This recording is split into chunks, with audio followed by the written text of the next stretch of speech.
esta mesa participarán compañeros y profesionales, sobre todo, de muchas partes de España, así para poder dibujar lo que es el panorama general aquí en el Estado español. Empezamos con las compañeras de Málaga. Las voy a presentar. Vicky Hidalgo, que es graduada en Trabajo Social y licenciada en Antropología Social y Cultural. Tiene un máster en Estudios Feministas y de Género y trabaja en la Cruz Roja Española de Málaga.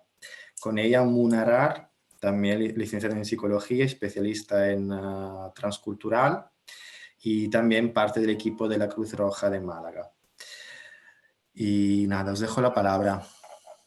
Muchas gracias, Salvatore. Bueno, buenas tardes a todas y a todos. Pasamos a exponer el estudio titulado Impacto psicosocial del aislamiento forzoso por COVID-19 en centros de acogida de personas refugiadas. Bueno, en este contexto de pandemia por COVID y posterior confinamiento por el estado de alarma, este estudio pretende analizar y explicar la conexión que existe entre el aislamiento forzoso y los factores biopsicosociales de las personas solicitantes de refugio. Vamos a reflexionar desde una mirada transcultural en la manera en que el confinamiento ha impactado en la salud integral de estas personas usuarias en los dispositivos de acogida temporal. Se trata de un estudio descriptivo, transversal y de carácter observacional, en el cual hemos aplicado un cuestionario de creación propia, que obviamente cumple con todos los criterios de fiabilidad y de validez. Las personas de la muestra son 91 personas de una edad media de 36 años y 46 de ellas se identifican como hombres, 45 como mujeres. Y los países de origen encontramos 19 nacionalidades. Respecto al método, hemos hecho uso de una metodología mixta con estos cuestionarios que señalamos y además la observación participante a raíz de los relatos y de las intervenciones de seguimiento psicosocial durante este periodo de aislamiento forzoso. El cuestionario se compone de 5 ejes que iremos desglosando ahora con los resultados y con los datos obtenidos. Los resultados obtenidos en el bloque 1, vamos a señalar algunos de los aspectos más significativos porque por tiempo pues, no podemos profundizar mucho, pero vamos a dar unas pinceladas. El bloque 1 nos indica en qué medida estas personas han accedido a la información, mediante qué vías y cómo ha impactado esta información en su salud. Encontramos que el acceso a la información en su mayoría ha sido a través de Internet y de redes sociales, seguidas de la propia que le proporciona la institución Cruz Roja. La frecuencia de acceso a esta información es alta, todos ellos refieren que en un 31,9% la han revisado mucho, el 17,6% de los participantes, esta información es muy importante para nosotras, refiere que nunca contrasta la información y un 44% que poco o algo. Esto significa que prácticamente el 62% apenas la información que reciben, con el riesgo que esto supone que veremos ahora. Con respecto a la confianza que las personas depositan en la información que reciben, el 51% informa que la considera como algo creíble y el 31% como muy o totalmente creíble. Esto nos arroja un alto índice de credibilidad respecto a esta información. Sin embargo, de otro lado nos encontramos que prácticamente el 75% de las personas es consciente de que en algún momento esa información ha sido o una fake news o un bulo en mayor o menor medida.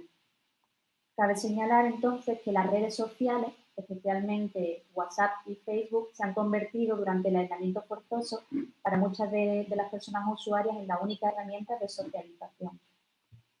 Y bueno, respecto a los resultados del bloque 2, que versa sobre lo que es la salud mental en su sentido más amplio, centrándonos en lo que es la esfera emocional, cognitiva y conductual, un poco por ir resumiendo, bueno, hemos encontrado que la emoción más destacable con respecto al aumento de las muertes por COVID-19 es el miedo, con un 37,3%, seguido de ansiedad, 26,5%, de tristeza, 20,5%, miedo a la muerte con un 19%. Destacan también que solamente el 11% de la muestra refiere tener familiares o personas de su entorno con COVID, encontrándose una correlación positiva entre este dato y una mayor preocupación por padecer la enfermedad. Respecto al índice de preocupación general, que hemos englobado ahí lo que es el pensamiento sobre la sintomatología, la preocupación por el contagio o tener la enfermedad, indica que se relaciona de manera positiva tanto con el miedo como el desbordamiento, con los pensamientos catastróficos, la indefensión, la tristeza o el agobio y obviamente por la necesidad de apoyo psicológico.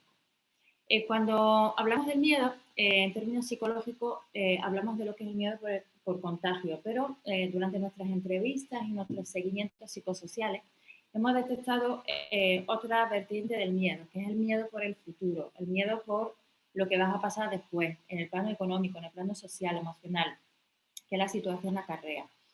Y obviamente en nuestro colectivo este miedo está muy, muy presente por la situación de vulnerabilidad que tiene.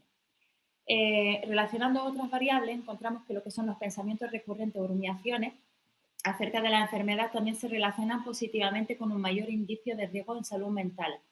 Las rumiaciones son un camino directo hacia la ansiedad y la antesala a todo lo que es la sintomatología ansioso-depresiva, con lo cual son datos congruentes.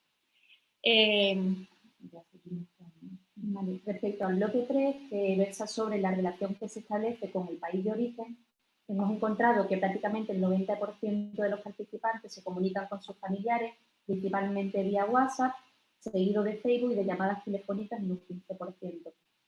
Además, la frecuencia de contacto se ha visto incrementada en una media alta, de manera que el contacto solía ser semanal y diario. En referencia a las emociones que señalan estas personas usuarias a través de este contacto con país de origen, en el 77% les proporcionaba tranquilidad, al 20% les generaba angustia y al 7% frustración. Los resultados del bloque 4, que está relacionado con los cambios que se hayan podido producir en las rutinas, en las relaciones familiares, etcétera, nos dan una información bastante relevante también, ¿no? El horario con el que se solían levantar y acostar antes y durante la pandemia ha variado en una media de al menos 2 horas. Asimismo, encontramos que las personas usuarias muestran una serie de cambios de roles al interior del hogar en mayor medida. Por ejemplo, el 35% señala que ha habido algún cambio, el 25% mucho y el 22% que totalmente. Esto lo veremos en las conclusiones porque, bueno, juega un poco la deseabilidad social también en el tema del género. En referencia a la percepción de dificultad a la hora de poder compaginar el estudio, el ocio con las responsabilidades familiares, un 30% señala que han encontrado serias dificultades a la hora de poder compaginarlo. Y bueno, referente al último bloque de nuestro estudio, que bueno, comenta sobre la estrategia de afrontamiento de las personas y el manejo de las situaciones percibidas, hemos apreciado que puntúan medio alto, lo que eso, bueno, muestra que tienen bastantes recursos para afrontar la situación y una percepción de control suficiente. Y por otro lado, con respecto al aprendizaje y la posible lección de vida, digamos, útil que han podido sacar o extraer de esta situación, encontramos que un porcentaje bastante alto, un 84,6% de los participantes muestra una tendencia bastante positiva. Y bueno, las actividades que han reconfortado, digamos, han sido acudir a lo que es contenidos audiovisuales o también actividades deportivas. Y ya vamos a pasar rápidamente a las discusiones que pensamos que son las más importantes y significativas. Vale, respecto a las conclusiones, esta investigación ha puesto de manifiesto los cambios experimentados durante este aislamiento forzoso por la pandemia COVID-19 en relación pues, a los ítems que hemos visto de manera muy superficial, actitudes, conductas, síntomas, que fueron claves para conocer el impacto psicosocial que ha generado esta situación de aislamiento forzoso. Por un lado, se ha confirmado lo que ya conocemos sobre que existe una sobreexposición a las tecnologías de la información y la comunicación y que este grado de sobreinformación que circula vía Internet y redes sociales pues van generando un discurso que hace que generalmente sea raro que se contraste la información que se recibe, provocando además la asunción de premisas y prácticas que van a ser perjudiciales para la salud, porque muchas de ellas pues, contravienen las indicaciones de los organismos de salud pública. En esta información, en este flujo de información globalizada, tanto las redes sociales como hemos señalado, como los organismos oficiales, Ha habido una información masiva y muchas veces contradictoria sobre el tema COVID-19, ¿no? Con difusión de información científica, pero también otras que han sido basadas en suposiciones o en aspectos mágicos religiosos. Esto ha provocado pues, en las personas usuarias mucha ambivalencia y confusión porque, bueno, resulta no siempre es fácil desmontar estas noticias falsas, bulos y rumores, por lo cual pues, se han visto expuestas a un impacto psicosocial negativo. Cabe señalar de manera positiva pues, que para muchas personas la institución Cruz Roja ha supuesto un factor protector, ya que ante esta situación de incertidumbre pues, han podido recibir información oficial, contrastada, así como traducida a los diferentes idiomas de las 19 nacionalidades que señalábamos. Y bueno, por otro lado, respecto a lo que es el malestar psicológico, obviamente hemos notado un aumento a raíz del confinamiento. Si atendemos a lo que es la dimensión ansiedad-miedo, destacamos particularmente 3 ítems en lo que hemos apreciado ese incremento, ¿no? O un pequeño empeoramiento, que es el aumento del temor, que ya puede ser por contagio, todo lo relacionado con la enfermedad o por el futuro, ¿no? La ansiedad reactiva a la situación y también el miedo a la muerte o a las muertes en general. Pueden considerar dichos ítems, digamos, como muy sensibles y específicos a la situación de estrés ocasionada y perpetuada durante este confinamiento y durante la pandemia. Respecto a lo que es son las que son variables de aspecto depresivo, destaca la tristeza, que relaciona a las personas con la cantidad de muerte, los sentimientos pesimistas o la desesperanza. Un dato curioso, normalmente la tristeza en el perfil de personas con las que trabajamos suele estar muy relacionada con una variable que es la soledad. Pues concretamente nuestro estudio y en los relatos de las personas no ha salido este tema. Y este dato lo hemos podido explicar por el tipo de relaciones comunitarias estrechas que se han ido estableciendo dentro de los centros entre las personas usuarias, así como por el apoyo recibido por los equipos interdisciplinarios intervinientes. Podemos entonces afirmar que, digamos, ante situaciones muy extremas, las personas establecen lazos de cooperación operando entre ellas como red de apoyo y de afecto.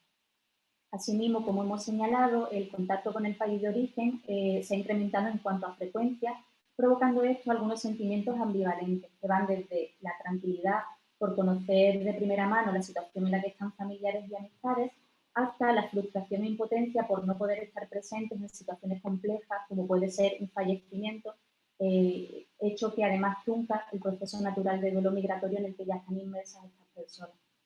Por otro lado, el acceso a la tecnología de la información, como sabemos, facilita y democratiza las relaciones transnacionales y de una manera muy sencilla y económica permite mantener el contacto continuado y además permite el acceso a mucha información, ¿no?, en país de origen.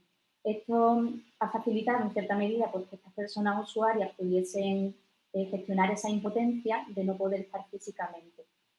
De todas maneras, en función de la nacionalidad hemos encontrado diferencias significativas, ya que dependiendo de cómo el país de origen haya gestionado esta crisis sanitaria, pues el grado de preocupación ha ido variando, ¿no?, siendo mayor en aquellos países en los que ha habido una alta incidencia y poca capacidad de respuesta por parte de los organismos políticos institucionales.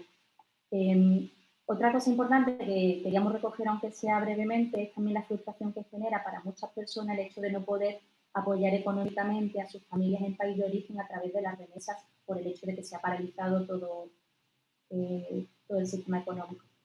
Bueno, sobre el tema de las rutinas y distribución de las tareas familiares y domésticas, apreciamos que entró en juego lo que es la sensibilidad social, que premia valores como la responsabilidad o la igualdad. Sin embargo, hemos notado que el discurso dista mucho de la práctica. Bien, fruto de lo que es la intervención directa con las personas, detectamos una distorsión entre algunos datos aportados por las personas y la realidad de la intervención, sobre todo en lo que es lo relacionado, por ejemplo, con el horario de despertarse, siendo real mucho más tardío que el manifestado. Bueno, interpretamos que estos cambios en el sueño están obviamente relacionados con una ausencia o disminución en lo que son las responsabilidades, fruto de la situación de aislamiento, así también con el contacto con país de origen sujeta a los cambios horarios. Algunas de las consecuencias de esta alteración pues, se manifestó en lo que es la ausencia de rutina, provocando un desajuste emocional, como puede ser irritabilidad, y también, bueno, digamos, como truncando, paralizando lo que es el itinerario psicosocial, disminuyendo también un poquito la expectativa de integridad. Algo que nos ha llamado la atención también es que en cuanto a temas género, las mujeres señalaban que se han visto mucho más desbordadas respecto a los hombres en cuanto al sostenimiento de las tareas del hogar y el cuidado de los menores. No obstante, como señalábamos que la percepción era de que había habido un cambio en los roles, para muchas familias esta situación ha podido provocar un punto de inflexión en cuanto a los modelos de familia tradicional. El hecho de compartir un espacio de manera tan permanente y sin expectativa de cambio supuso para muchas familias pues, nuevos acuerdos en la distribución de las tareas domésticas y de los cuidados. De todas maneras, como comentaba Muna, pues el discurso de la práctica muchas veces dicta, ¿no?, en base a esta deshabilidad social. Por tanto, se identifica un reparto no equitativo, así como de una afectación psicosocial diferente, jugando un papel importante aquí pues, la tradicional división sexual del trabajo y los prototipos de feminidad y de masculinidad hegemónica que están tan anclados y resultan tan difícil de remover. Bueno, para seguir el hilo de lo que ha comentado Vicky, atendiendo al género, por tanto, se evidencia de manera general que las... Perdón, os quería solo comentar si podéis subir un poquito la voz porque se os oye poco. Gracias. Vale. Que, bueno, atendiendo al género, por tanto, se evidencia que, digamos, de manera general, las mujeres presentan mucha más sintomatología ansioso-depresiva respecto a los hombres. Ellas puntúan más alto en miedo, en tristeza, así como en mayor dificultad para conciliar el sueño. Ahí, como hemos comentado antes, es importante lo que es la mediación de variables sociales, culturales y también de género en lo que es la manifestación y expresión de la sintomatología de salud mental. Es decir, que bueno, pueden, por ejemplo, influir lo que son las barreras que muestra el género masculino para expresar sus emociones abiertamente o ese rol de mujer tan arraigado, ¿no? Las personas solicitantes o beneficiarias de asilo ya habían generado previamente a la situación de pandemia estrategias de afrontamiento para adaptarse a lo que es la nueva cultura, teniendo en cuenta que han experimentado ya rupturas en sus nuevos proyectos. Destacar, para darle sentido a esta información, que el perfil de persona de la muestra procede de escenarios y de contextos que ya, bueno, digamos que han estado bastante expuestos a situaciones de extrema vulnerabilidad e indefensión. En su relato cuentan historias de naturaleza bastante compleja, ajustada a contextos sociales y políticos de sus países de procedencia. Muchos de ellos ya habían vivido situaciones de confinamiento de naturaleza bastante más violenta, por tanto, el grado en este sentido se puede ver minorizado. Y para finalizar, respecto a la discusión, cabe señalar que, teniendo en cuenta los resultados obtenidos, hubiera sido muy interesante conocer la situación psicosocial previa y posterior a este escenario de aislamiento forzoso.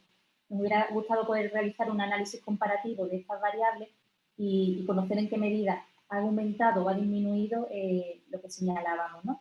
Asimismo, planteamos como de interés investigativo un estudio comparativo del impacto psicosocial entre la población que hemos estudiado, la población refugiada y la población general, para realmente conocer las diferencias que pudieran surgir en las variables propuestas.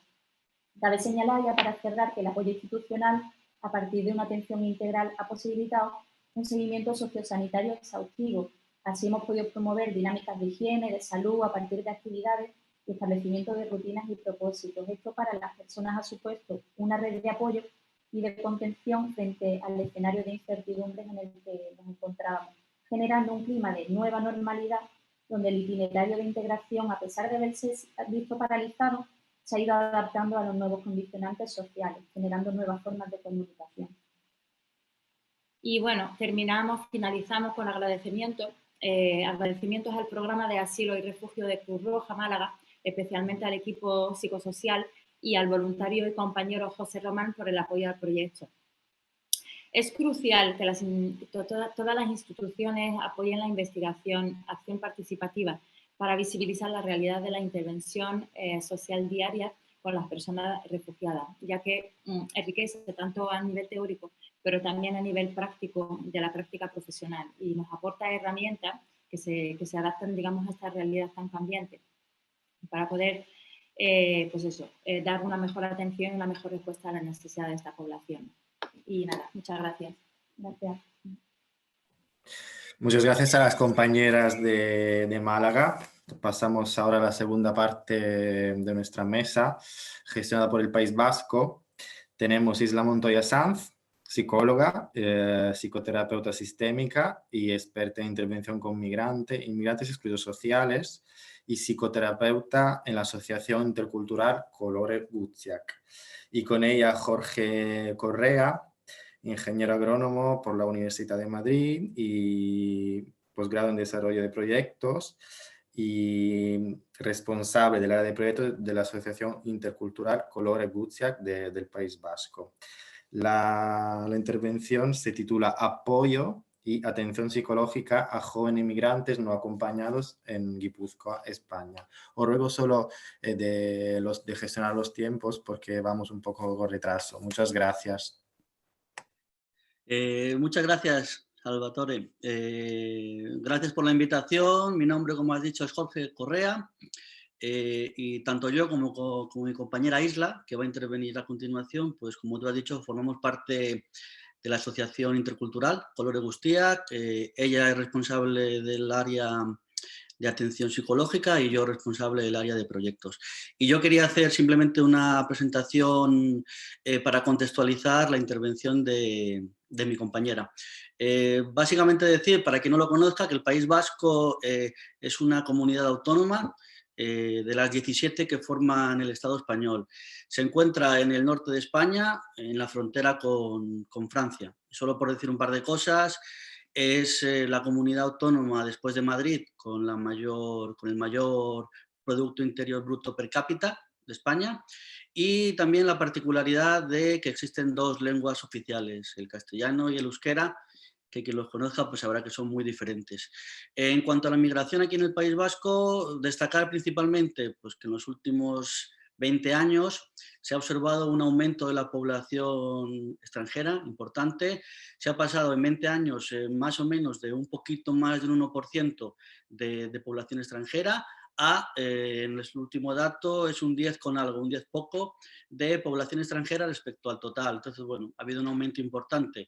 Población extranjera que sobre todo es de origen latino y del norte de África, sobre todo de países como Marruecos y Argelia. Y destacar también, sobre todo en los últimos años, un fenómeno que ha sido el aumento del número de menores y de jóvenes extranjeros no acompañados en el País Vasco. Lo que aquí llamamos, no sé, en otros países, menas o genas. Y se trata principalmente de hombres, es decir, de jóvenes o niños de sexo masculino, de Marruecos o de Argelia principalmente, que han cruzado solos la frontera sur de España, para quien la conozca, entrando pues, por Andalucía, por Ceuta o por Melilla. En nuestro caso, Colore Gutziak, acompañamos a estos jóvenes con este perfil, ya sea los jóvenes que han pasado previamente por el sistema de protección a la infancia, que han podido desarrollar cierto nivel de arraigo o de vínculo con la comunidad, pero que al cumplir los 18 años pues pierden esa protección. Y también aquellos que, habiendo pasado o no por el sistema, se encuentran por diversos motivos o situaciones en calle. Entonces, concretamente la intervención que realizamos la hacemos en Guipúzcoa, que es una de las 3 provincias que componen el País Vasco. Realizamos una intervención que es de atención secundaria, con fondos públicos, que se basa principalmente en facilitar procesos de inserción o de integración de personas, en este caso los jóvenes que he mencionado, en situación de riesgo de exclusión. Y mencionar que aunque en la valoración que se hace por parte de las instituciones públicas de esta exclusión y que en el acceso a los recursos y programas que hay disponibles no se tiene en cuenta, en principio, la nacionalidad o el origen de las personas, las derivaciones que se realizan desde las instituciones hacia nuestra organización son principalmente de este perfil de jóvenes con el que os estoy comentando. En la asociación gestionamos 3 programas. 2 son programas formales que entran dentro de la cartera de servicios del País Vasco y que van con derivación. Uno es pisos de emancipación, que son unidades convivenciales en el que hay un acompañamiento profesional. Y el segundo es el programa de acompañamiento especializado, que está basado en citas individuales periódicas con jóvenes que por lo general tienen una ayuda económica. Y por último, que es el programa más informal, que llamamos Punto de Encuentro, esto es un programa abierto sin derivación. Es un programa en el que sobre todo hay jóvenes en situación de calle y en el que intentamos compaginar o equilibrar una atención de las necesidades básicas que no están cubiertas, que son muchísimas, con una intervención de un carácter más socioeducativo, centrada sobre todo en la orientación y en un acompañamiento muy básico. Y nada, con esta introducción ya le doy paso a mi compañera Isla. Muchas gracias. Hola, buenas tardes. Pues continúo. Entonces, como Jorge ha comentado, nos encontramos en este contexto con jóvenes que llegan a Guipúzcoa con una idea clara de construir un proyecto de vida y mejorar las condiciones de su familia. Pero se encuentran en una situación bastante compleja y complicada, en la que están en situación de riesgo de exclusión o en exclusión social. Algunos están en situación de calle. Durante meses, incluso años, los procesos se van alargando. En plena elaboración de los duelos derivados de su migración, en una sociedad de acogida con muchos prejuicios que les devuelve una imagen muy negativa a ellos mismos, la presión familiar.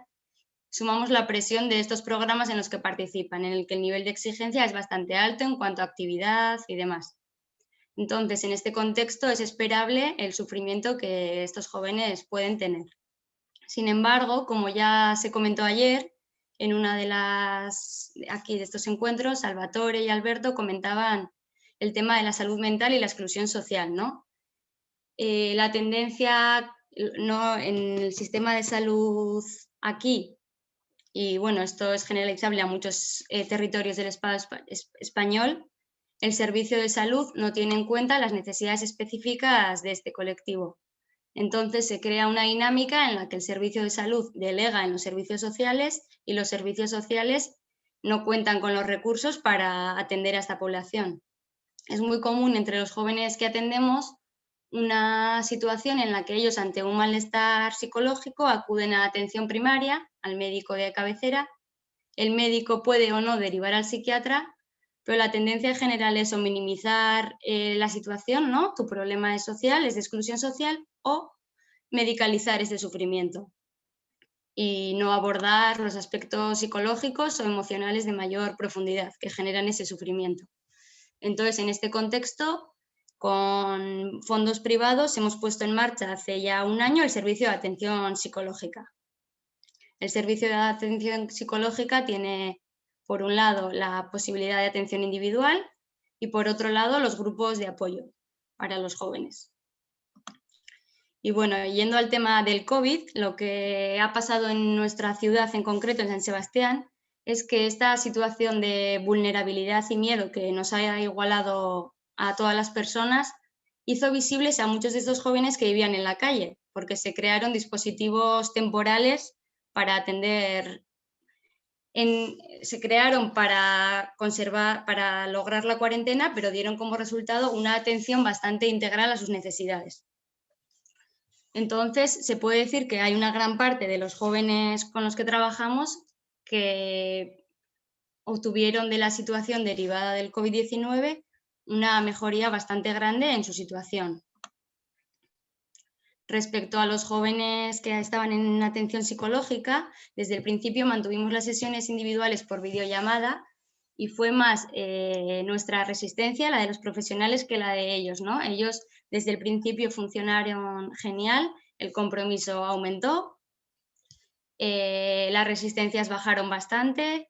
Vimos que, claro, son unos jóvenes que están acostumbrados a relacionarse muchísimo con sus familias y con el grupo de pertenencia, con los jóvenes también con los que están aquí, a través de videollamadas.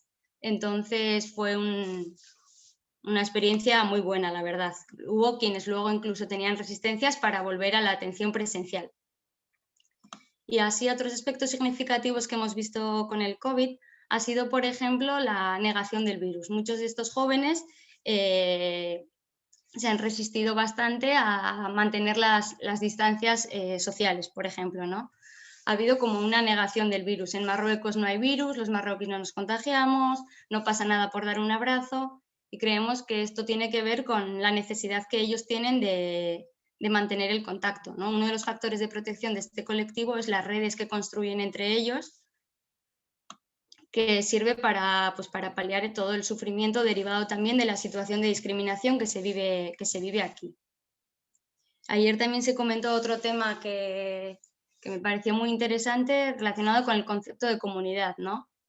Y sí que es verdad que este virus ha hecho que sea necesaria la unión de todos y algo que se ha dicho mucho en España, no sé si en toda España o también en otros países, este virus lo paramos unidos, ¿no?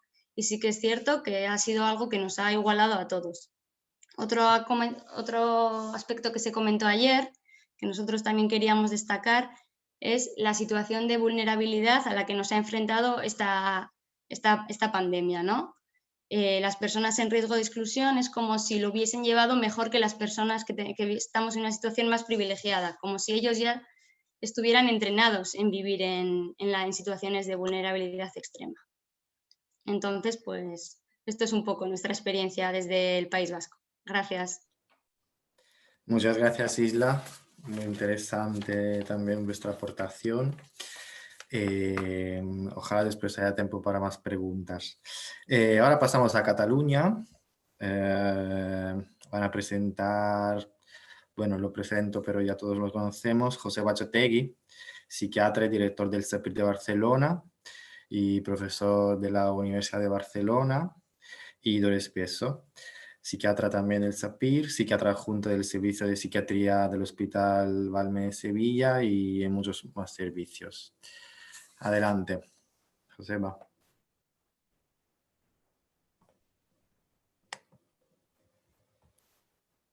¿Joseba? No se te oye. ¿Se me oye ahora? Ahora sí, perfecto. Estupendo. Bien, voy a hacer una intervención muy breve y voy a centrarme en 2 puntos solamente. Uno, explicar que esta pandemia realmente ha sido y está siendo muy seria, ¿no? Y más de lo que quizás podemos estar imaginando. Estamos como en el centro del huracán y no nos damos demasiada cuenta de lo que está pasando. Hay algunos datos, ¿no? Hay un dato, por ejemplo, que fue impresionante. En el comienzo de la pandemia se invirtió la ruta migratoria entre África y Europa.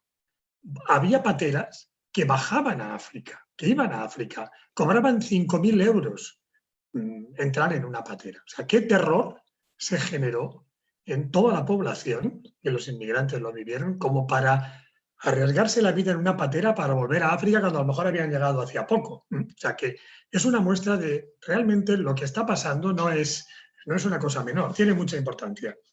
Y los inmigrantes, yo creo que además son el sector, quizás uno de los sectores, o el sector que más duramente está viviendo la pandemia, ¿no? Todo el tema de que están en la base de los sistemas de producción, distribución, venta, sobre todo en los momentos en que hay más crisis, en el confinamiento, son los que están arriesgando más en los trabajos más duros y con muy poco reconocimiento social. Me parece que no hacen nada, pues en realidad la comodidad relativa de los autóctonos en gran parte viene de que hay gente que se juega el tipo para que lleguen las, pues no sé, las ensaimadas o las manzanas o lo que sea, ¿no? Hay alguien que se está jugando el tipo, ¿no? Y situaciones muy duras como se han vivido en los mataderos de España y de América y de todo el mundo, la recogida de la fruta, otra situación en el mundo agrícola también ha sido tremenda. Entonces, por ejemplo, hay datos en estudios en Madrid en los que se ve que durante el confinamiento los inmigrantes eran el grupo que más se movía, porque estaban trabajando en estos puntos esenciales de todas las cadenas de avituallamiento de la sociedad. Pero lamentablemente, como digo, pues con muy poco reconocimiento. Y yo creo que también esta palabra, esta idea de distancia social que todos hemos admitido, no está muy bien formulada, ¿no? Porque yo creo que podemos hablar quizás más de distancia física en todo caso, porque ya un colectivo que tiene tanta exclusión, solo falta que proponemos la distancia, ¿no? Ya la gente ya tiene tendencia a coger demasiada distancia, a haber muy poca interculturalidad, solo falta que ya lo pregonemos como planteamiento. Bien, son, como digo, unas pinceladas porque tenemos muy poco tiempo y simplemente pues recalcar esta idea de la gravedad tremenda que ha tenido esta crisis sobre la población inmigrante, ¿no? Recuerdo haber hablado con Nancy, por ejemplo, pues de los estragos que había causado la pandemia. Me parece que me hablabas de la comunidad filipina, ¿no, Nancy? Bueno, o sea, ha habido grupos que han tenido pues una auténtica situación de estar diezmados, ¿no? Ha sido tremendo, ¿no? Y luego un segundo punto que creo que también Isla lo ha planteado. Nosotros nos hemos planteado también, claro, hemos tenido que empezar a trabajar en el SAPIR, como bien conoce también Salvatore, Dori, pues con atención telefónica fundamentalmente, claro, sobre todo al inicio de la pandemia, luego lo hemos ido arreglando. Y curiosamente nos hemos encontrado con que eso no ha sido tan negativo como podríamos pensar. O sea, y aquí se nos plantean una serie de reflexiones, ha sido algo inesperado en la intervención. No sé, yo llevo más de 25 años visitando, ¿no? Y claro, nunca había pasado esto, ¿no? Y lo que en principio parecía, ay, ¿qué ahora qué va a pasar? Pues no ha sido tanto, ¿no? Y entonces hemos observado que ha habido menos abandono terapéutico, más continuidad de los tratamientos, más puntualidad. Bueno, y aquí hay algunas reflexiones, ¿no?, que podríamos incorporar al trabajo cuando ya esto vaya pasando, ¿no? Seguramente, y esto estamos haciendo un estudio recogiendo datos con los inmigrantes, a ver qué nos dicen ellos, comparar la atención cuando vienen o cuando la hacemos por WhatsApp o por teléfono. Y lo que vemos es que, por ejemplo, los inmigrantes nos dicen que el desplazarse a las consultas es un gasto. Para una persona que tiene un presupuesto verdaderamente escuálido, 3 euros de metro o de un tren de cercanías es mucho dinero para ese presupuesto. Entonces, bueno, pues que puedan hacer la sesión sin desplazarse, para ellos es una ventaja. También el tiempo, todo el tiempo ellos están trabajando, trabajos muchas veces precarios, con horarios malos, entonces tener que combinar con las horas que tenemos, que son limitadas también. Entonces, incluso algún paciente nos decía, es que eso de que me llamen me gusta, no voy yo, me han llamado, ¿no? Oiga, buenas tardes, mire, es la hora que habíamos quedado, y lo hacen desde donde están, ¿no? O sea que, de alguna manera, hemos descubierto algo que puede ser interesante de seguir investigando, pero también hemos visto que hay algunas pegas, como suele pasar en todo, ¿no? Claro, aquí tenemos el tema que ya planteábamos de las dificultades que tienen muchas veces los inmigrantes para acceder a todo lo que son pues, móviles, tecnologías, internet. Pues a veces te dicen, oh, es que solo tenemos una conexión para todos y ahora no podemos, se me ha acabado el saldo. Claro, ese tipo de cosas se tendrían que plantear también, si no pudieran entrar dentro de los programas de intervención, el proporcionar pues, una ayuda, un saldo, algo para poder hacer esas visitas, ¿no? Entonces, la parte que vemos como más complicada sería esa. Por supuesto, no estamos hablando de suprimir las visitas presenciales, ni mucho menos, porque las visitas presenciales, pues creo que en psicología nadie discutiría que tienen mucho valor. Pero hacerlas siempre, pues puede ser discutible, porque hay unas circunstancias especiales para una población que vive mucha exclusión social, que si las tenemos en cuenta y lo hacemos de acuerdo con ellos, si ellos quieren, claro, si el inmigrante no quiere, pues por supuesto no hay ningún problema, pero si a él le parece bien y se siente que esto pues, le favorece económicamente, en su tiempo, en su organización, pues ¿por qué no lo vamos a escuchar? Bueno, como digo, son 2 pinceladas, 2 reflexiones un poco para sumar a todo este conjunto de análisis que estamos haciendo entre todos. Y con esto ya termino. Muchas gracias, Joseba, por tu intervención.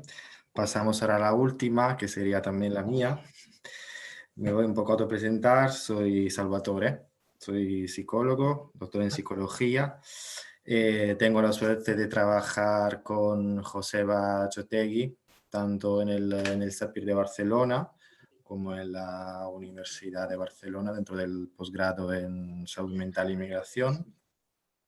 Y desarrollo también la actividad de psicólogo en la Fundación CEPAIN, una gran ONG de España, arraigada en todo el país, y llevamos más de 25 años trabajando con población migrante. En específico, yo soy referente de un proyecto orientado al soporte integral, a la intervención integral con migrantes en situación de asentamientos u otras formas de exclusión residencial.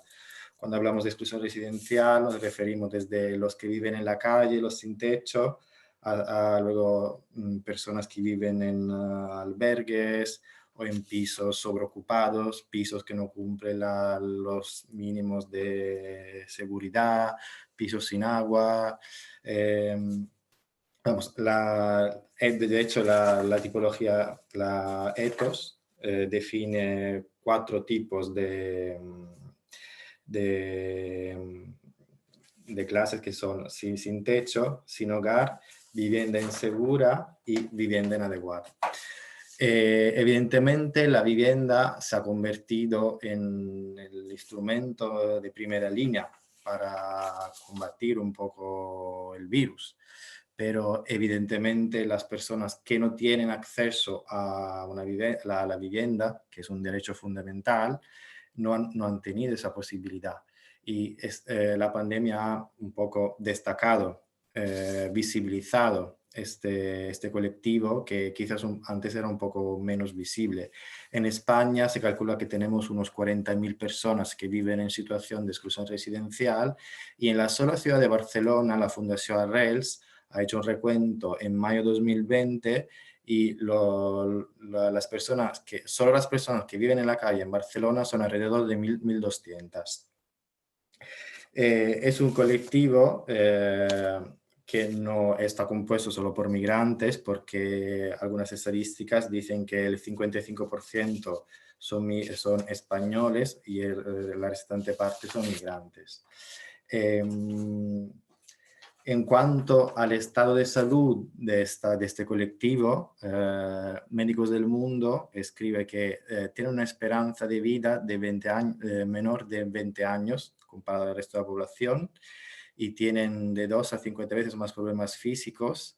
Un 13% sufre de esquizofrenia, alrededor del 20% depresión clínica, y es un colectivo que no tiene acceso a la atención primaria, sino a través de servicios de urgencias.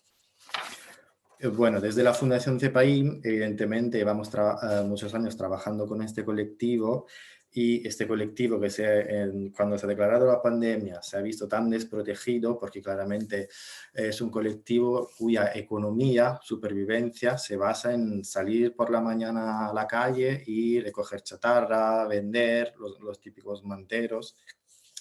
Con lo cual, el encierro ha querido decir para ellos no poder acceder al dinero para sobrevivir, básicamente. Con lo cual, hemos recibido llamadas de nuestros usuarios que desesperados, el afecto negativo, ¿no?, que decíamos antes, desesperados porque no tenían comida, no tenían nada. Con lo cual nos hemos reorganizado desde la Fundación para responder a estas peticiones, ¿no? Intentar ser un factor de protección. Y hemos planteado una intervención basándonos sobre el soporte social, estructurado en soporte social a nivel instrumental, con lo cual necesidades básicas, productos de higiene. Hemos dado soporte también a nivel informativo. Hemos redactado textos y dado información sobre lo que era el COVID, cómo funcionaba el confinamiento, los procesos de la desescalada.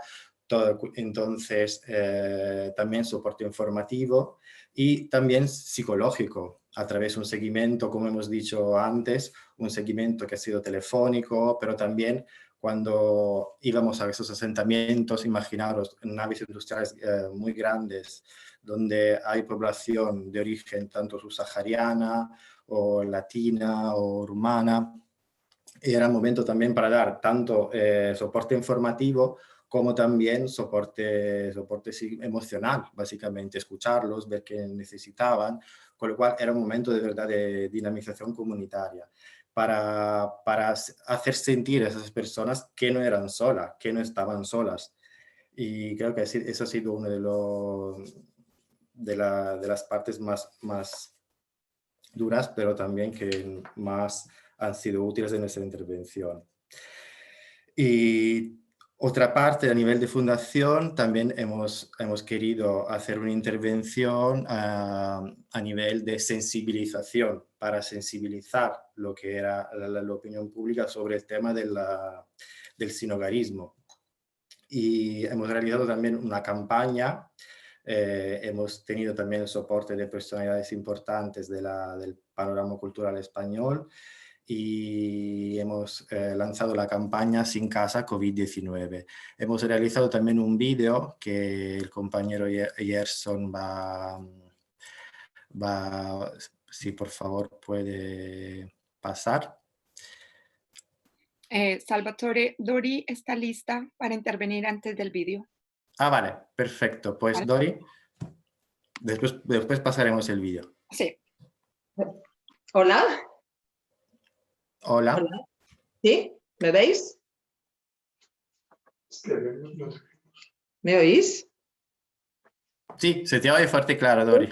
Oye, perdón, es que, no sé, nos hemos saltado el orden. Gracias. Nos hemos saltado, sí, quizás ha habido un momento de confusión. Lo siento, quizás ha sido mi culpa. Éramos demasiados en esta... Los problemas de la directa, lo siento. Pues, Oye, adelante. Bueno, gracias, Salvatore. Saludos a todos, ¿eh? Yo también, como Joseba, voy a hacer unas breves puntualizaciones, hablaré muy brevemente, o sea que enseguida pondréis el vídeo, sobre mis experiencias con niños y adolescentes en esta época de COVID-19. He observado en las consultas que yo hago que le resulta mucho más difícil a la gente en general, a las familias, la conciliación, sobre todo a las familias inmigrantes. Los papás no tienen ayuda externa para atender a los niños más pequeños porque se ven obligados a reducir el círculo de allegados por peligro de infección. Esto complica más las cosas.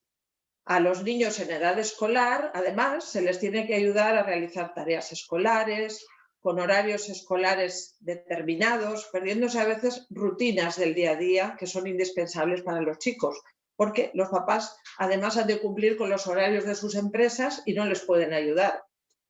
Todo esto hace que, junto con todo lo que se llama la brecha digital, es decir, las dificultades que tienen para acceder a la formación online, consigue que el grupo de menores inmigrantes puedan quedar detenidos en una formación académica adecuada que luego les incrementará las dificultades para pasar a ciclos superiores. Por otro lado, las familias, los abuelos, se ven privados de la presencia de los nietos y esto a su vez hace que se deshabitúen los niños también de sus presencias. Los viajes para los inmigrantes y sus familias se han restringido mucho ahora, han encarecido. Hay controles de aduanas, cuarentenas, problemas con las líneas aéreas, con los ferrocarriles. Todo esto hace que el mundo virtual haya adquirido más relevancia. Pero en el mundo virtual los besos y las caricias, como decían antes los compañeros del País Vasco, no bastan por internet. Tienen que existir en presencia física. Y esto es crucial para un desarrollo adecuado, neuroemocional, de los más pequeñitos sobre todo. Recuerdo imágenes de un bebé que salía una vez en la televisión que le habían dejado con una tablet jugar para que se distrajese y dejase a los papás en paz un poquito. Y estaba dándole besitos. No sabía qué hacer con el pobre con aquel aparato. Lo lógico es dar besitos. Los pequeños, además, por otro lado, han aumentado los cuidados de limpieza y atención de la salud. Esto es muy bueno. Se han habituado a las mascaritas, los niños más pequeñitos lo saben muy bien. Limpieza correcta de manos, distancia física, todo esto son aspectos muy positivos. Pero también hemos observado, como indicaban los colegas japoneses ayer, un aumento importante de conductas obsesivas, ritualistas, de ansiedad, de fobia. Todo esto a veces, si no se pregunta, no lo dicen, pero produce muchísimo sufrimiento en las familias. Algunos adolescentes, por otro lado, se han encontrado demasiado cómodos en su aislamiento y pasan horas ante los medios audiovisuales, descuidando sus actividades físicas, deporte, el contacto con la naturaleza. Hay algunos que se les tiene que decir que necesitan la vitamina D, que el sol es importante, pero sobre todo están alejados del grupo de iguales y muestran actitudes pasivas, evitativas. Una cosa muy importante a resaltar es el tema de los ritos. Los ritos en tiempos de pandemia se trastocan. Desde fiestas señaladas, las fiestas del pueblo, que ya hemos visto todos en el verano, que normalmente eran el motivo de la alegría del año, pues se ha restringido. Las Navidades, Todos Santos, Ramadán, Pascua, se tienen que reunir con amigos y allegados y esto es complicado, no se puede. Se restringe a 6, a 5 personas del ambiente más allegado. Por otro lado, los ritos de paso marcan un hito en las vidas de los pequeños. Las comuniones, celebraciones de cumpleaños señalados, los 15 años, que refuerzan los lazos con la comunidad. No es lo mismo hablar de ello que vivenciar la presencia cercana de la multitud de seres queridos congregados en una celebración que está dedicada solo a ellos. Yo creo que estas nuevas generaciones de niños, a los que yo llamo pandemials, como antes eran los millennials, debido a sus circunstancias, van a tener ante sí un modo muy distinto de entender la sociedad que les rodea. Esto también genera una brecha con las anteriores generaciones. Es importante, yo creo, como adultos, que en nuestro trabajo intentemos integrar sus vivencias con las de anteriores generaciones y ayudemos a reforzar los vínculos con los mayores, que en el caso de los menores inmigrantes ya resulta a veces muy difícil de combinar. Y esto sería todo. Venga, un saludo. Hasta luego.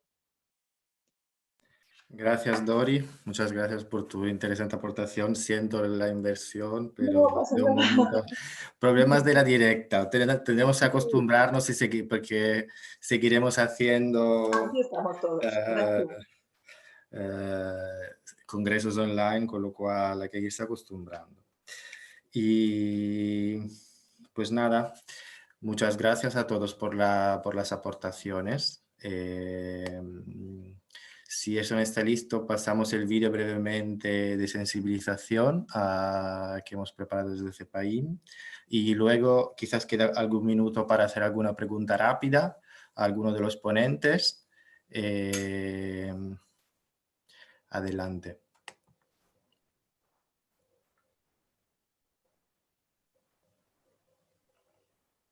Gerson. De 42 millones de personas en España se encuentran refugiadas en la seguridad de sus casas. Sin embargo, 4,5 millones viven en infraviviendas. De ellas, casi 15.000 viven en condiciones extremas, en asentamientos chabolistas. No disponen de agua corriente, electricidad o alcantarillado. Estas personas tienen muchas dificultades para acceder a la información, a las medidas de prevención y a las condiciones de aislamiento necesarias. En muchos casos, sin alimentación básica y agua potable. Algunas de estas personas padecen enfermedades crónicas. Ahora son más que nunca vulnerables a esta pandemia. Necesitamos más kits de higiene básica, con jabón, pastillas de lejía, alimentos, sobre todo agua. Todo lo básico para que estas personas puedan contener el virus. El COVID-19 nos ha obligado a permanecer en la seguridad de nuestras casas, pero no debemos olvidar que hay muchas personas que no tienen casa, que están viviendo en chabolas y en condiciones extremas, sin luz y sin agua. Debemos ayudarles. Ellos son los más vulnerables. No tienen nada, solo cuentan con nuestra ayuda. Súmate a esta ayuda entrando en #SinCasaCovid19. Muchas gracias.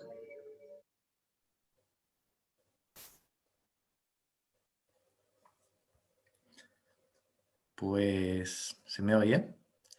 Pues nada, eso simplemente ha sido una campaña de sensibilización que hemos intentado hacer desde la desde la Fundación para recoger fondos para estas personas y también sensibilizar a nivel emotivo la opinión pública y visibilizar los problemas que el colectivo en exclusión residencial presenta. ¿Hay alguna pregunta? ¿Hay algún comentario?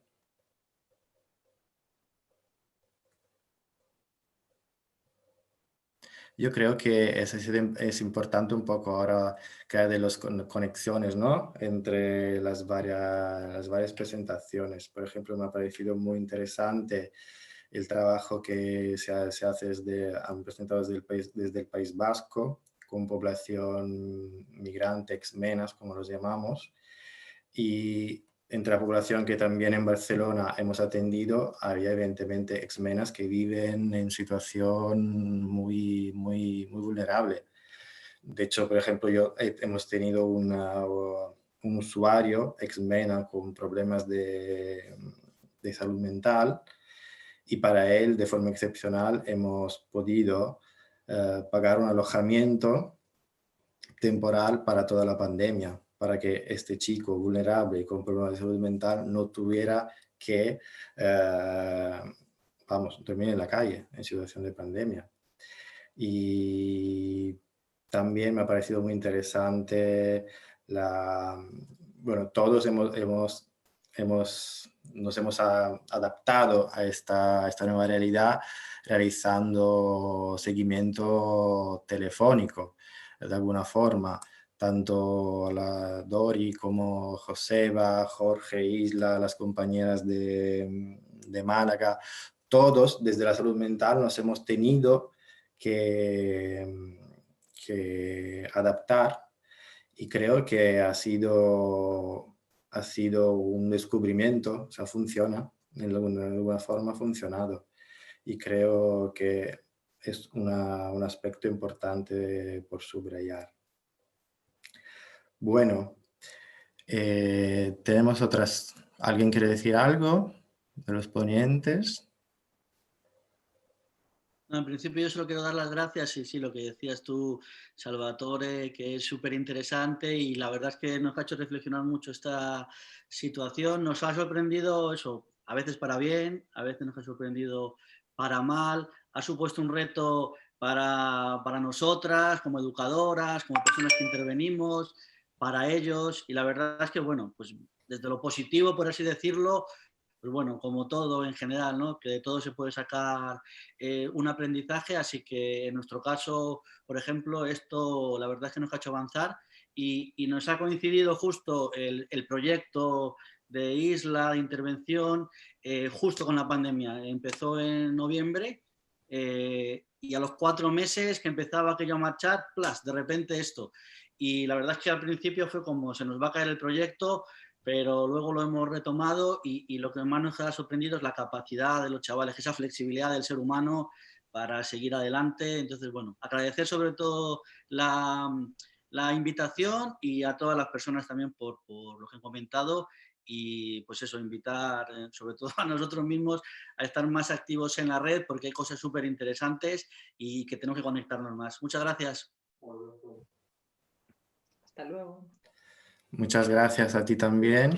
Y Joseba. No, una cosita que también, que aprovechemos esta ocasión para conjuntarnos más también todos los de España, ¿no? Que nos sirva un poquito como de training, de comenzar a funcionar un poco más en red, porque como decía Salvatore, estamos trabajando en cosas muy parecidas, con modelos parecidos, con proyectos de una inspiración parecida, y yo creo que la red Atenea puede ser un buen paraguas para coordinarnos. Es una red horizontal en la que todos podemos aportar, intervenir, y esto se planteó así, hacerlo por naciones, por sitios, como una manera de conjuntar ya a la gente de cada país. O sea que esperemos que nos haya servido como un primer contacto. Solamente eso.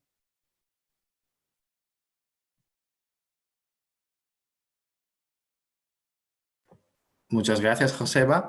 Bueno, diría que hemos terminado un poco así la mesa de España y dejamos espacio a los compañeros que vendrán después. Y os invito a todos a vernos también en la plenaria de cierre del evento, que será en esta misma sala después de la mesa siguiente. Muchas gracias y seguimos. Somos Red Atenea. We are Athena Network.